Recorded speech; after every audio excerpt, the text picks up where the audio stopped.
भोजपुरी के trending star Khesari Lal Yadav का गाना आ गया है गलकटवा जीजा, जो कि बहुत बड़ा गाना है, कॉमेडी गाना है। इस बार खेसारी लाल यादव अलग अंदाज से गाना गाए हैं और शिल्पी राज भी इसमें गाना गाई है, जो कि खेसारी लाल यादव के अपने ही चैनल से आया है, खेसारी म्यूजिक वर्ल्ड से।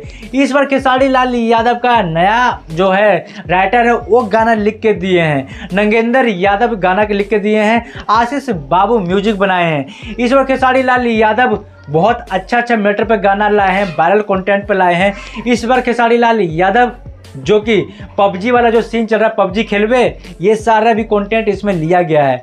और हाँ, लगन का सबसे भरपूर एंजॉय इसमें मिलेगा, क्योंकि खेसारी लाल यादव यही सब लगन के चलते ही खेसारी लाल यादव का गाना ट्रेंडिंग में जाता है, क्योंकि लगन सर पे है तो गाना भी ट्रेंडिंग में ही जाएगा।